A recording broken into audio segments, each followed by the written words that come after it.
Hello, hello, hello, and welcome to the Blue Oval Podcast. I am Ben Weissel, and joining me, as always, Garrett Satlin. How's it going, man? Ben, we've made it. We have made it. The cross country season is done. The BU season opener is done. And this is the time where I lie to myself, my family, and my friends and say, like, no, this is my easy time of the year. When in reality, we still have a ton of content on the way. Transfer news, high school national meets, indoor track rankings, freshman class rankings. It's just a bear. And so I like to pretend that this is like my downtime when in reality, I know I'm just lying to myself. But hey, we made it. We did indeed, and boy, did the basically the end of 2024. I'm sure we might see a random result here or there. It ended with an absolute bang with this Boston University meet. It always comes up with the goods. And once again, the Boston U, Sharon Collier, Danville season opener delivered in a way that I don't think any of us could have expected. This was I think you could argue the best we've ever seen this meet.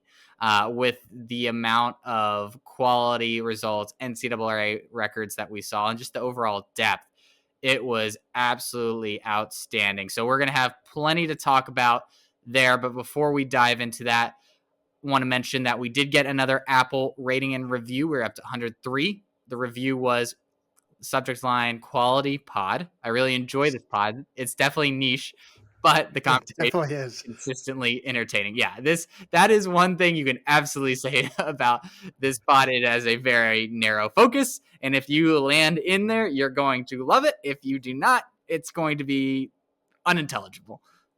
Yeah, I think that. Ooh, I like that word. Yes, unintelligible. That's the best way to put it. All my friends are like, "I support you." I'm like, "You don't probably listen or read anything." They're like, "No." I was like, "Yeah." They're like, "Yeah, we would just go over our heads." I was like, "Yeah, you know what? Okay, that's fine." But it will not go over the heads of our actual listeners, our actual audience. And that is why today we're going to go in depth, Ben, about all of the great action from Boston U. Where do you want to start? And so the conceit that I came up with for this pod was we are going to go through the results in order of most surprising. So I called them my WTF rankings because there was just so many times that you looked at a result and like, what in the world was this? This was crazy. Like how did this happen? And so I thought that was a perfect way to rank and order the way we talk about these performances. And so at the very top, of course, has to be Ethan Strand breaking the 3K record by 6 seconds, running 7:30, and Parker Wolfe right behind him, his teammate in second. I wasn't watching it live, but I saw, I think it was Finn in our Slack group just put 7:30. And I was like, oh, like some pro ran a 7:30. That's incredibly fast. That's cool. And then I looked at the results and I was like, oh no, like two collegiates did that. And not really necessarily, like, it wasn't like the guys that just won NCAAs or were like top three at NCAAs. Two very talented guys, but I don't think any of us like saw them running. I think Coach Miltenberg even was like, yeah, I thought 7:34, 7:35. Like I thought that would be a pretty great day. They almost broke 7:30 for the first time in collegiate history. I'm at loss for words. You can start. I remember like they're going through with the pacer and they're like, they're only like 2 or 3 minutes in, and the announcer's like, they're on 7:30 pace, and I was like, come on, dude. I was like, stop it. They're not running 7:30. Cut it out. And then I blinked and there's 2 laps to go, and I'm like, oh my god, they're gonna run 7:30. I could not believe it. It was I still don't believe it. I'm looking at these results. There's in no world should a collegiate ever run 7:30 ever. Like in the post race interview that we had with Ethan Strand, which you can find on our YouTube page. He was asked, I think by Jonathan Gold of Let's Run, and he was asked, "Did you see yourself running 7:30 today?" He goes, "No, no, of course." He's like you said, 7:34, 7:35. Definitely thought the record was in reach. He goes, but then I saw that the world indoor standard was 7:31 flat. And he goes, well, that's ridiculous. We're not going to get that. And they both got it. And on top of Ethan Strand and Parker Wolfe running 7:30, Yassine Abdallah ran 7:34, breaking the old record of 7:36. And Gary Martin ran 7:36, just barely slipping under the old record as well. What? And this is, again, and the other thing I want to point out is we usually see good 3K performances at this meet because, again, like if you're more of a middle distance runner and you've been running cross country, this is like the perfect intersection for you, right? Yep. But it's still hard to run an insanely fast 3K because you've just been preparing for a 10K for the last like 5 months. And now you're jumping into something that is 30% of that distance and expecting to run what they did, 4 flat mile pace for 3,000 meters. And like that is also the thing that just boggles my mind, that they were able to translate that cross country fitness where they both obviously ran very, very well in the 10K. They were very well prepared for the 10K. And then to be able to seamlessly drop down to a 3K and put down this kind of performance. I mean, clearly the wheels were there. I think Strand, I think he finished in like the last 1600. I thought I saw it was 356 or something. I mean, oh my God. Like, oh my God. Running 356 right after running a like a couple weeks after running a hard 10K is impressive. But to have preceded that with like you're at 404 pace for the first 1400 meters is just it's wild. I'm in like, oh my God, how does this happen? How do you run 7:30? Both of them. I mean, like these are the things, and you said it kind of in your first mention of this event, where it's like, hey, if I told you that if I told you that this time last year, I said, hey, a year from now, 4 guys are going to break the NCAA 3K record in the same race. In fact, 2 of them are going to run 7:30. You'd be like, oh, did Nico Young come back for another season of eligibility? Did Graham Blanks drop down to the 3K? Like, did another like ultra megastar Kenyan like come over and run this? No, actually, they're just guys that between the 4 of them have one national title. And oh, by the way, Strand and Wolfe never have finished in the top 5 of the NCAA cross country championships. Yeah, I think if you would have put together a like power rankings of who was most likely to run 7:30, I think Wolfe would have been in like the top 8, maybe. Let's say probably closer to top 5. Yeah, top 5. Yeah. But yeah, Strand. I don't know if he would have made that top 10. Like, it's just, it's absolutely staggering. And one other point that I want to make is the facility record is Yair Nuguse 7:28, and when he ran that, it was like, oh man, America's next great star, showing like he can run the 15, he can run the 3K. He's going to be the guy and one of the best American pros that we've seen over the last couple of decades. I mean, Ethan Strand and Parker Wolfe, who were younger than Nuguse at this time, were only like less than 2 seconds off of that, and it just completely makes me think about these guys in a completely different light, especially Strand. Like I think we already really felt that Wolfe was a stud, and Strand obviously with his much better cross country performances, you could see this kind of a big leap coming. You couldn't see this kind of leap coming, right. But now you're talking about him as. I mean, I don't know how you can't see him as one of the favorites, if not the favorite, in this event now, because he clearly has the strength now. And we all know about his closing kick and his speed. And I mean, he closed in 26 to cap off a 7:30 in his last 200 meters. Like, no one, I don't know if anybody's stopping that at the NCAA meet. Well, I mean, Parker Wolfe was 0.07 behind. Like, the only guy who could stop him is probably his own teammate, which is the wildest thing. And you just kind of look at this. And by the way, I know there's been, a very loud contingent of distance fans who have been like, man, all these international names are coming into the Yeah. NCAA system, and like, is this really even collegiate anymore? I just want everyone to look at these top 5 names. Ethan Strand, American. Parker Wolfe, American. Yassine Abdallah grew up in Maryland. He has Sudanese Yeah. nationality. I don't know if he has dual citizenship. If you don't want to count him, whatever. I don't know. Gary Martin's an American, and Nathan Green's an American. Nathan Green, 5th in 740. Adam Spencer of Wisconsin in 6th in 740. The Americans have been outstanding. By the way, go check out the 5K. Graham Blanks, right? And then, Brian Massad's the easy second. Nope. Liam Murphy gets second.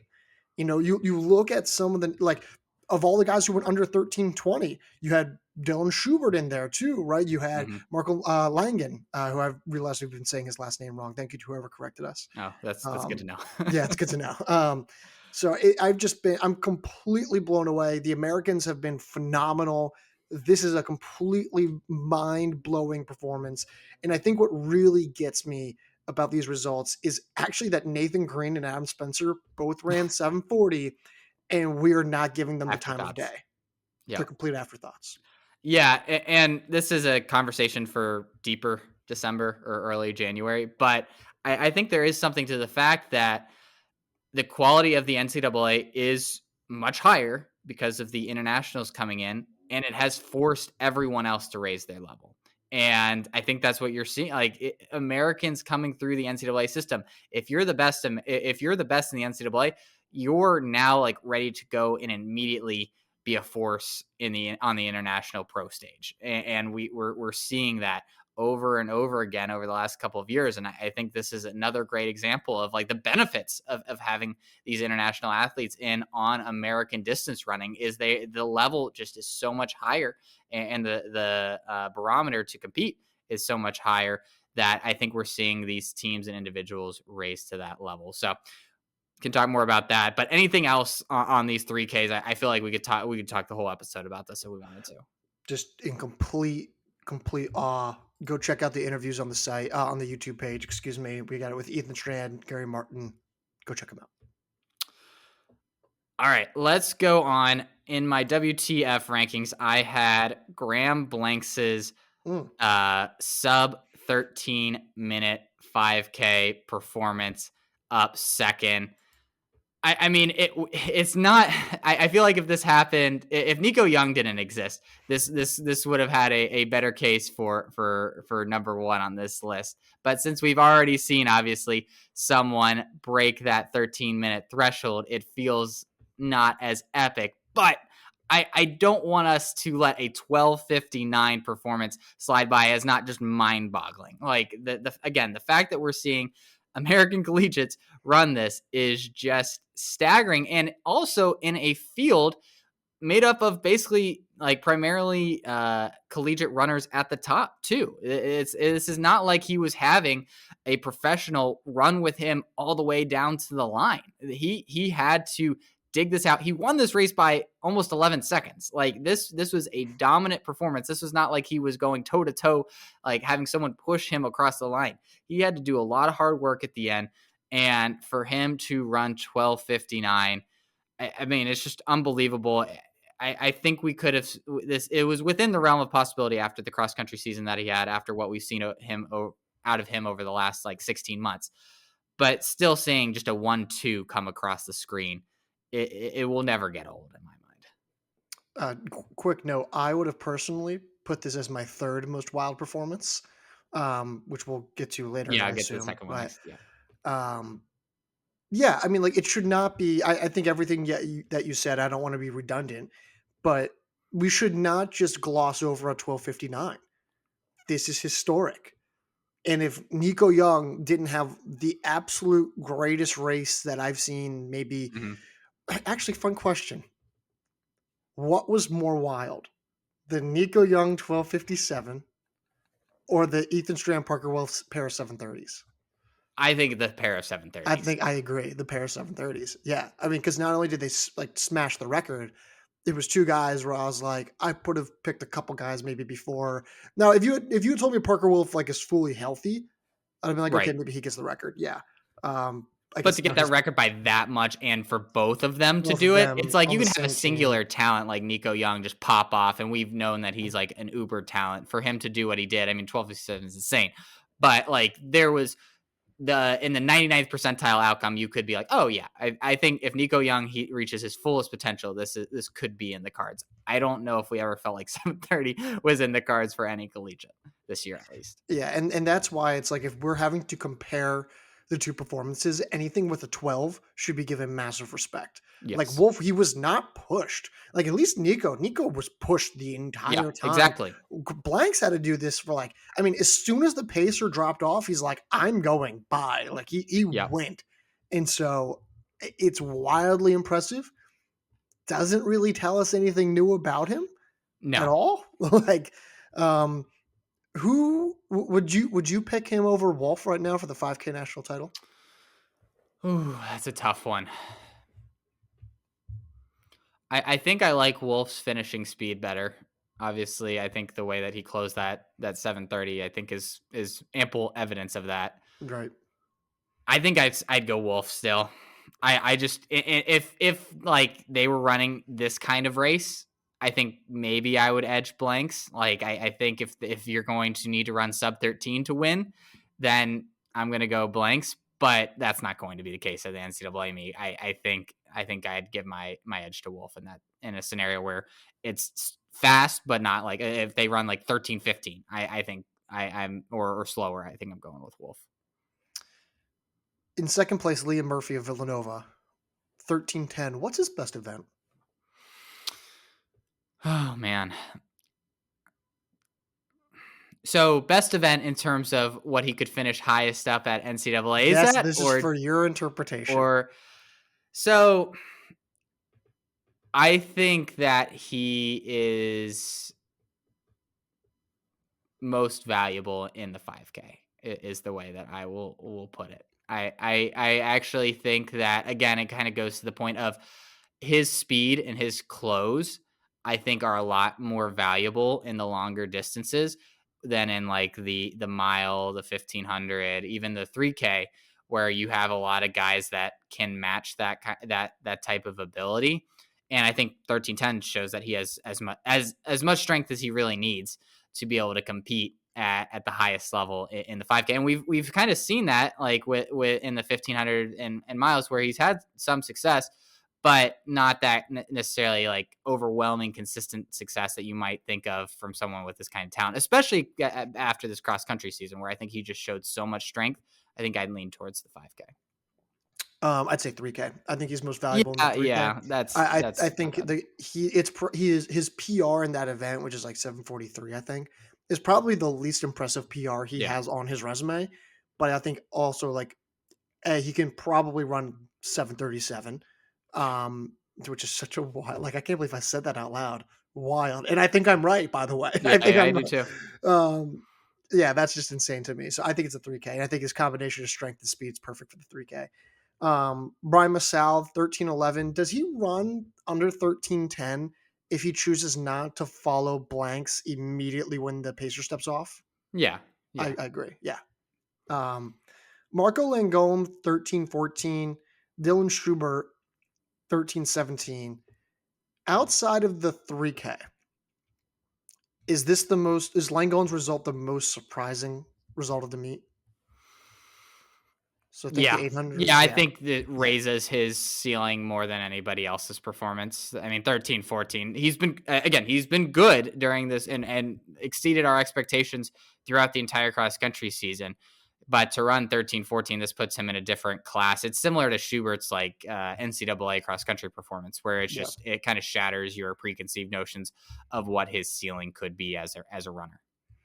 These following three men ran under 13:20 at Boston U. I'm going to list them, and you're going to tell me whether or not you have them as All-Americans in the 5K right now. Here we go. Marco Langone. No. Dylan Schubert. No. Dennis Kipnigetich. No. Wow. Shame. Yeah. I mean, you think about it. If I could throw tomatoes at you right now, I would. Those top three guys. None of those three. Not one. As a favorite? No, well, are they favored? Do you view them as someone who is favored to be an All American in the 5K?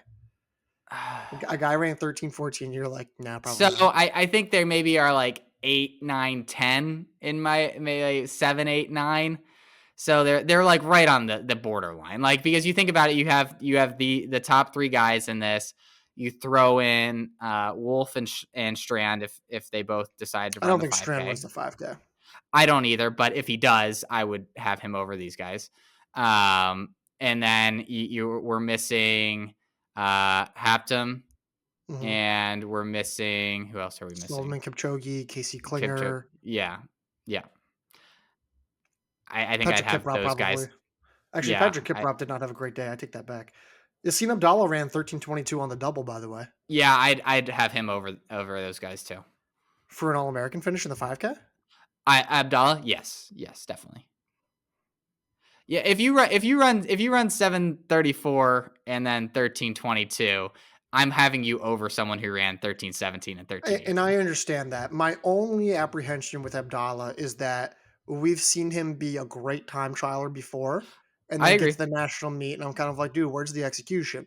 Now, in defense of him and in fairness to him, he is not the same runner now that he No, was this time last year. He's a completely different beast. and So and I'm not that's willing to why. be like, yeah, I'm not willing to have like conviction behind that statement yet. So I'm willing to give him a shot here. Um, but okay, Yeah, that's and that's fine. why I think he's just like almost too good, like to get Yeah. bogged down by those mistakes. Like I think he can afford to. He has such a higher margin of error than he ever did before. So yeah, I mean, I hate saying that, and I'm a downer for putting those guys as like You are a you're, downer. Yeah. but it's just the NCAA we live in right now. It's so incredibly difficult to just be an All American favorite in any of these events. All right, let's go to the next one. All right, so the next one I had was Doris Lemngole and Hilda Olemomoi's 5K performances, and the reason why I had blanks over them, and I should say I had it maybe over Lemngole. Like Lemngole running 14:52 is crazy and insanely fast, but I could have seen that. I think I would have predicted that a little bit more than 12:59. Olemomoi running 14:52. I think I that surprised me a little bit more than Blanks' performance. So if you include Olemomoi, I think I would have had her second in my rankings.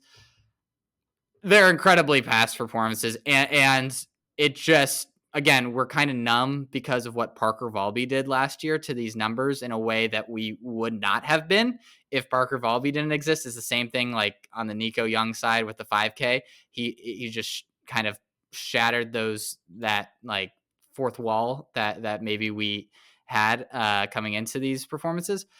But yeah, I mean Lemon is just this good. I think she's just one of the best ever, and I think we're really going to see that in a huge way this season. She has two NCAA titles and now a new record, and you think she's one of the best ever? I think I'm not saying her resume is one of the best ever, but I think she, in terms of talent, she's one of the best ever. And I think we're going to, I think what I'm trying to say is over the next like 12 months, she's going to put herself in that conversation. Yeah, I think if she doesn't go pro early enough, I think she has a Right. conversation of being in the Yeah. GOAT conversation. Here's why I think this is better than the Graham Blanks performance.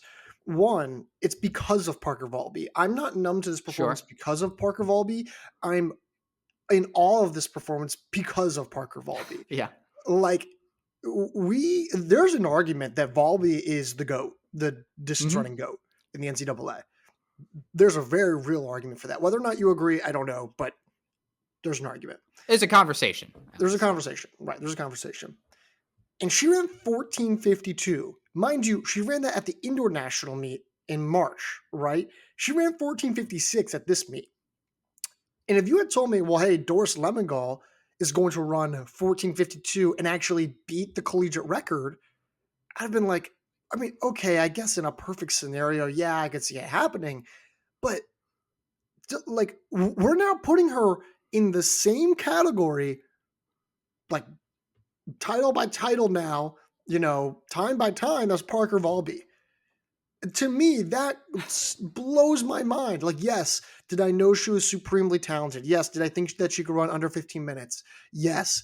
14:52 is different. It's a different tier. It's a different echelon. And you are now, just because Volby's amazing, like elite prowess was so recent, shouldn't discount how Mhm. insane 14:52 is. So that's why I had said that. Yeah, and I guess again, I'm doing my rankings based off of like my surprise of like what in the world Well, you're did we wrong. just see? And I just again I think I had higher expectations for Lemon. Like I just you look at what she's done, like what she's done from the steeplechase perspective in the spring, and then what she just did during this cross country season, where it was dominance over It was, yeah. are arguably a better field than whatever Volby has ever gone up against. And She faced Caitlin Toohey. What are we talking about? yeah, but yeah, did she ever beat a fully healthy Caitlin Toohey though? I mean, well, I don't know. It depends on who you ask about that from the 2023 national meet. I mean, you Yeah, know what I yeah, mean? yeah. So I think yeah, I think, but in terms of like multiple women, like I don't think like Volby ever beat two women that were as good as um Kazgai and Olemomoi. That's Would you fair. agree with That's that? probably Okay. true. Yeah. So I just and Lemngole made it look easy. And so I just think coming into this meet, I was expecting sub 15, no problem. And No I just problem. like I 1452 is definitely on the higher range. Again, why this ranks third for me. I'm still very surprised, but and again, I'll reiterate, I think she has the potential of being maybe not the greatest of all time, but in that conversation, should she stay in the NCAA for like 16 more months or whatever. She has a shot. She has an argument. Um, yeah. Hilda Olemomoi. Let's talk about her. Yeah. 14:52. I think this. I think maybe have I already asked you this maybe on the last pod, but like the idea that she can run 14:52 and not win a regular season race. Do you know how upset I'd be? I'd be pissed off if I was her. She was a great sport. She was a great sport. Again, interviews Yeah. both with her and Doris on YouTube page. But like, I'm like, really? I ran 14:52. I was this much off from the record, and I can't get a win. Like, I feel really bad for her. Like, I'm kind of questioning. Like, she's a senior, and she's got 2 seasons left. I hope to God she gets a national title. Yeah. She I deserves it. hope to God she deserves it. Kind of like Lauren Gregory. Where Lauren Gregory, I Yeah. was like, she's really not gonna win a national title, which is like blew my mind. So, and the wildest part is that I think Hilda is probably more accomplished and more talented than Lauren Gregory was. Oh, Yeah, absolutely. yeah, 100%. Yeah, and I think this Olemomoi performance I think stuck out more to me than the Lemongole. Like running yeah. 14:52, nearly beating Lemongole. Like I think that it raises her ceiling even further. Yeah. That's I just didn't think that she was going to be able to run that fast and stay that close to Lemongole. I think based off of what we've seen in cross country and performances in the past, I just didn't think that was going to be the case. And she's going to it's going to be very difficult for Lemongole to win national titles, like just because she's going to have Olemomoi right there behind her. It's not a foregone conclusion that Lemongole is just going to take this 5K title this indoor season. Behind the two of them were also two extraordinarily impressive performances. So 215, ridiculous. 215 flat performances by Pamela Kosgei. Again, that one not quite as surprising. But Amy Bunnage has just been on an absolute tear over the last month. 15 flat. I was super high on her coming into last year, and she showed flashes. She looked good at times, but wasn't super consistent. I mean, quite frankly, hasn't been super consistent necessarily this year because we've only seen her in a couple of performances. But when we have seen her, she has been an absolute rock star. Her NCAA cross country performance is awesome, and then follows that up with a fourth place finish here as the fourth collegiate running 15 flat. I mean, yeah, she's being blocked by some of the best that you'll ever see, but she's absolutely someone's going to win multiple, I think, NCAA titles when it's all said and done. I can't believe we were at a point where a collegiate sophomore can run 15 flat and is not even in the top 3 among collegiates No. in a single race. I mean, I remember when the record was 15:12.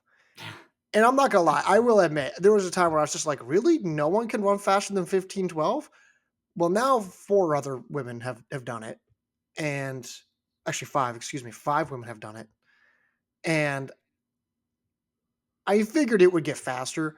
I did not think we would get to the point where 15 flat isn't even putting you at number 3 all time. Or number 3 in a race necessarily. Unreal. Unreal. Like what is like it's unreal. The NCAA qualifying marks, and we haven't talked about this in the No. other races we've talked about so far, but in the 5K and the 3K, they're just ridiculous already. It's going to be wild. And again, this race takes up a lot of qualifiers, but it doesn't take up all of them. So like we're going to see faster, like the times that you have to qualify now, like that they're at now, are going to get faster, and that's just a ridiculous thing. I mean, you look down at this race. And I think the 16th collegiate in this race, I think, was Florence Caron at 15:36. That's Oh my god! I didn't even notice that. No, that is insane. The 16th collegiate. Yeah, that's wild. For those wondering who was behind Bunnage, it was Chloe Thomas 15:17, Peyton Noe in 15:23, Chloe Scrimger 15:24, Sophia Kennedy 15:26, and for good measure, Lucy Jenks, Allie Upshaw 15:27, Anika Thompson, by the way, 15:31. I guess like that wasn't a fluke. That was awesome. no, yeah. Yeah, I mean, all these women. I mean, there's just so many women who went under 15:40. It's insane. When are we gonna do the over unders? We should Our do that before the predictions. season actually starts. Yeah, I think we usually do that. I feel like we usually do that a couple weeks into the season. So I feel like I we do that in like the know, middle but of like January. I feel like we should do it like before the middle of January comes around. Yeah, I mean, we can do it maybe like around New Year's time. I think Yeah, I that was would gonna say. I probably mean, be. probably like give or take a week before that. Yeah, Yeah. we'll figure Yeah. something out. I'm just saying we should do it earlier than we usually do. Yeah. Just because at Yeah. that point Yeah. it's Yeah. That's going to require some research because, we've already seen some fast times. And I think we're going to see these qualifying marks be even crazier. All right. I'm just gonna see Any, numbers like the scene in the Hangover, like where he's playing blackjack. Like yeah. that's gonna be me trying to do this. So sorry, go ahead. That's all I got on the Yeah. 5K. Yeah. Yeah. All right, let's move on to the next in our rankings. And I had the 3K women's performance, specifically Shannon Flockhart's 8:45, and Ceili McCabe's 8:45 right behind her as my next in my WTF rankings. I mean, again, these women are super talented. We've seen them run fantastic times throughout the entire year, and we've seen them run very well in cross country. But man, 8:45 is just it's crazy. Like it's just so fast. And like we've sub 9 is no longer like a big deal, which I kind of hate because that was such an easy barometer of like, oh, okay, you run sub 9 as a on the women's side, that's a very good performance. You kind of know you're one of the top in the country. Right. To get in the door in the club, like you got to pass the bouncer at like get your sub 9 card. Like that's it is Which is such a just wild. insane. Yeah, that's crazy. How many wow. I'm just looking back at my predictions. So my predictions were pretty good. I had in order of collegiates, McCabe, Ayildes, Appleton, Chamberlain, Forrester. And if you look at it went McCabe, Appleton, Ayildes, Chamberlain, Pellicaro, except the catch is that Shannon Flockhart was ahead of all of them. Yeah. I didn't have Shannon Flockhart running faster than 8:54, which in retrospect, I probably should have. But 8:45, and for her to like kick down, like McCabe, I'm going to give McCabe some credit here. Yeah. I actually think McCabe might still kind of maybe sort of be the better 3K runner. just because she was the one who was the ambitious, like she was the one who Yeah. kind of pushed the envelope towards the tail end of that race. Flockhart was brilliant with her own in terms of trying to pick off the woman ahead of her with the great last lap. But just across the board, it was great. I wasn't actually that surprised by a lot of these women running 8:45, 8:46. Flockhart I was, though, for sure. Yeah, yeah. I was too, but the more you think about it, it's just like, why was this not in the cards for Yeah. her? She was so good last spring, ran 4:04 in the 1500, and then followed that up with a 24th place finish at NCAA's. Granted, that was definitely, I think, one of her That was an better outlier. performances. Yeah. But like, again, it was there. Like, it was in the cards that she could run something insanely fast in the 3K. Who behind? So let's start here. Actually, Flockhart. Does she try the mile or 3K at the national meet? Oh man. She could technically do both, but remember, Do you think? Providence has a DMR that they'll Yeah, probably contest. that's what I was gonna say. I wonder if they do DMR, if DMR 3K, I think they if they probably go do all DMR in for the 3. DMR. Well, I think May does DMR mile, and I think Flockhart probably does DMR 3K. Yeah, You put Flockhart on the 12. yeah, that's gonna be a very good lineup. That's gonna be very hard to beat. They Yeah, got to figure out like those middle legs, but yeah. I mean, I think they're fine on that aspect. I don't know who they're gonna field there, but they're not gonna be the best. But yeah, they should be able to be good enough to put sandwich between Flockhart and May. You yeah, they'll should be be all able right. to keep them in Yeah. contention. What more do you have on this 3K? Like, I feel Yeah, it's absurd that 4 collegiates ran under 850, and we're just kind of like, man, what else do we have to talk about? Yeah, yeah, and again, I think it's in part due to all these women you have just seen their outstanding talent before. McCabe's obviously run some really fast 3Ks before. She's coming off a great cross country season. Appleton, like the 3K is almost like the perfect distance for her It in a is, lot of yeah. ways. And Yildiz, you could almost say the same thing about her too. Like, a 3K is a very solid distance for all these women, especially coming off a cross country season. So I like seeing Riley Chamberlain at 8:51. I think that was validating of what Yep. the momentum she carried over the last like 6 weeks of cross country season. But the rest of this list, yeah, it's not stunning. Okay, what next? All right, next up, and this is a switch from what I originally told you, but I'm having the women's mile performances Oh, as the next up in my WTF rankings. And the reason why I switched it up wasn't because of Wilma Nielsen's performance necessarily. yeah. Her 4:31, again, very good performance, but we could see that kind of coming. It's Ali. Is it Ince? Sure. Well, someone will Her correct this, I'm sure. her 4:32 is what Yeah, garnered this ranking. yeah. Like, this just had no reason to expect 4:32 in your first collegiate track race. Like, that's wild. And just add someone else to this like group of Oregon milers. Like, they are going to challenge like the BYU steeplechase men of some years back, of just like the most dominant event group that you're going to see. I mean, depending on who they all run in the like the mile or the 1500 or whatever, like they seriously could have like 5-6 women in this, which is Yeah. Oh, yeah. crazy. The fact that you could have a third of the mile field be in an Oregon singlet is absolutely nuts. So I am familiar with her background, Ince's background, and she was like an elite middle distance runner at the high school level. She ran Mm-hmm. 4:35 in the mile, and she ran 2:03, I want to say, over 800 meters. Whew. So like, it wasn't unprecedented for her to run 4:32. Was it still surprising? Yes. And I think when you pair that with Savon Auerbach running 4:33, like, Yep. remember, this is a mile field that for the last 2 years prior, I think had been won by 4:33, one in 4:34. So to Yeah. see, with respect to Auerbach, if you had told me, hey, she's going to be on the same level as Gabia Gavadite was at this point of the year, I'd have been like, really? But yeah, I mean, she 4:33, and that's third best collegiate in the field. Um, Nielsen, I was like pleasantly surprised, like not pleasantly surprised, but I was extremely Encouraging. encouraged. I was Yeah. encouraged. I mean, she's like, post race interview again on our YouTube page where she's like, "Hey, I think we'll, probably focus on the 800, but I'll probably end up running another mile again." Yeah. And I was like, I don't really know how much she was like really pushed. Like she kind of dictated the latter portions of that race, and I kind of want to be like, man, is sub 4:30 in play for her? She has a Oh 4:28 yeah. mile PR from the spring.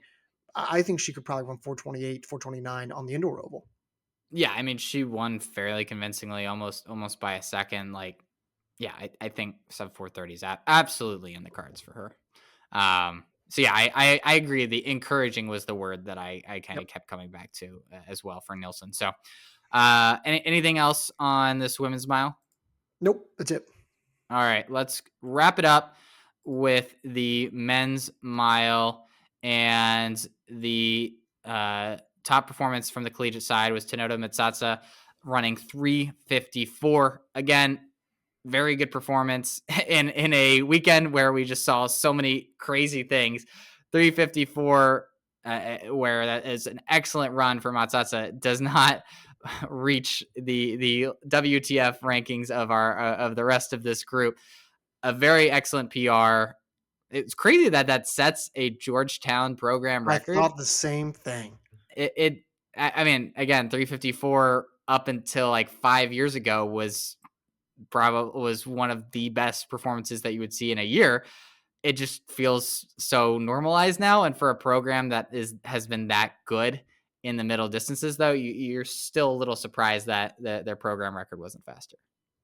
Yeah, well, I mean, at one point, the mile record up until like the mid 20 teens was, I think, 3:54. I want to say, I think it was like by Miles Batty.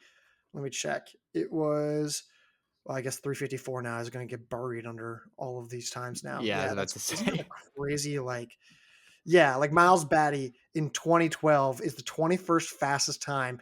And since then, it's 2021, 22, 24, 24, 24, 24, 23, 21, 23, 24, 21. Yeah, there was, okay, Chris O'Hare in 2013 ran 3:52 on a bank Yeah, track.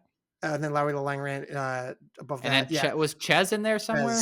Jez was 3:52 in 2017. Okay, Like, that's they're what it was. scattered in there, but, like, I mean, it is, like, 2021 and on that Yeah, basically dominates that all-time list.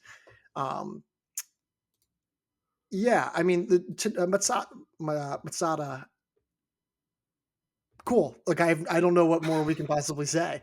Like, I will say this, it's a better time than I expected for him, for mhm. sure. I thought he was gonna run, like, 356, 357 maybe. Um, but, like, how much faster does he need to run the mile for him to consider not running the 8? Oh man, like maybe if he runs 3:52. Yeah, that's my thought too. Yeah, I Yeah. mean, it's just an impressive show of strength for yeah, again, an 800 focused guy. I yeah, I still think that's where his future lies. It's just the 800 obviously over the last half decade has been like you have to be like almost an Olympian level runner to win that event. Well, we should briefly mention before we wrap up here about an 800-meter Olympian, but Yeah, yeah, yeah. um, the 1,000-meter record, which he owns at 2:18:05, does he break his own record this year? If he wants to, yeah. Yeah, I agree. I agree. He won't be the only one. Who else do you think? Well, probably. There's I think there's multiple people if they run it at the right time, I think can. Ooh, I'd be curious to see who's in that conversation. It's probably. You're right. It's probably more than I probably think. Yeah, I trying to my Like mind is Nathan so cross country Green, distance oriented that Dolly, I'm not yeah, thinking of all those people, but I'm almost sure that there's multiple. Whitmarsh, if he wants to. Yeah, Yeah, Whitmarsh, absolutely. yeah. Um, do we want to talk about Kemboy 3:54? It's about right. Alex Stitt 3:56, about right. Yeah. It's about right. We can talk about the men's 1K, which I didn't have on my list, We should also but talk about the women's 800 as well. I just want to throw that yeah, out there. we will wrap up with the women's 8. But on the men's 1K side, we saw Olympian Quitatoy Sure. Kadali What do you? Yeah, sure. run 220 for Oregon. Very good performance. Kind of in line with what you would expect of someone of his credentials. I again, just kind of a warning shot, I think, to the rest of the NCAA in a lot of Did you ways. see how fast he came through 800 meters in? Let me look at the splits. I did not. Oh no! Why would you do that? That's crazy, man. He died He and died still ran hard. 220. Yeah. So what was it? 151 or 150 that he came in? 150.7. Oh my gosh.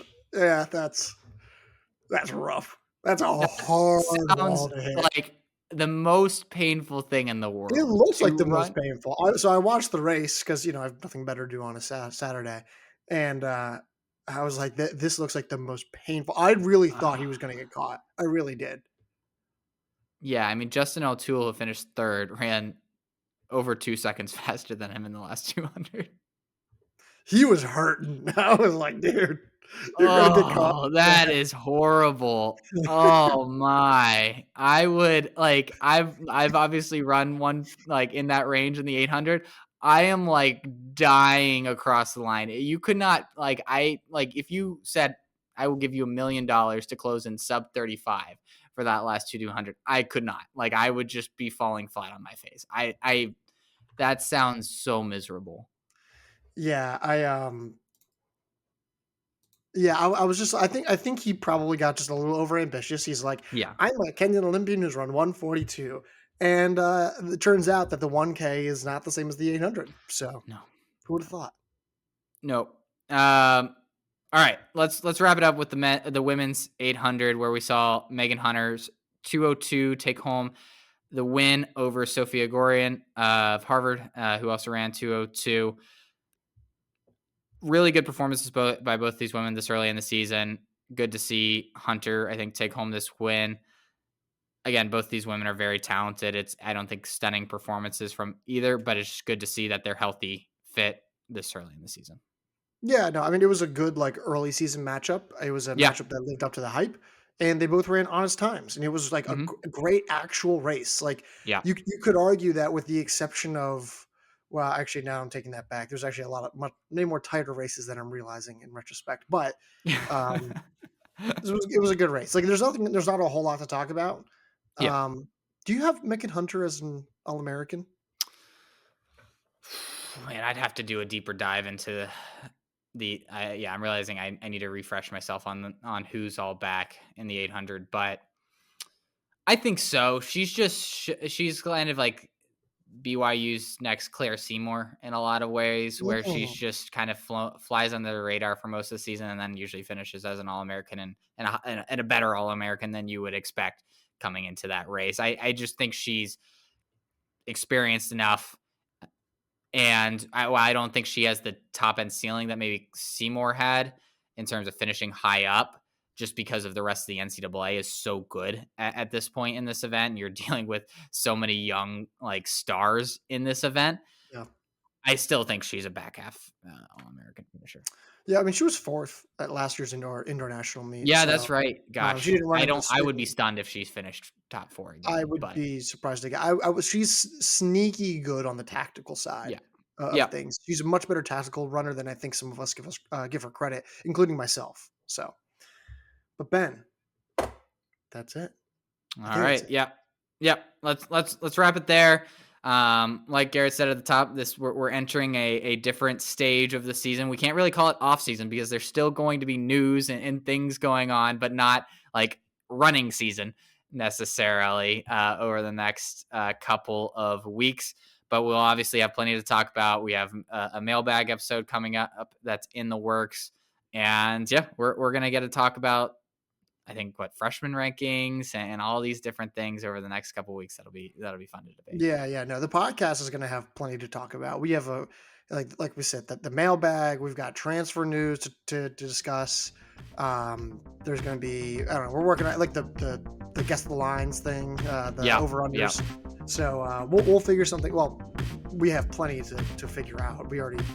I already know we're gonna have content there, and of course on the site, like I said, indoor track rankings, high school national meet coverage, and so on and so forth. So, but Ben, that is all I got. All right, Garrett. Well, until next week, I'll talk to you. I'll talk to you.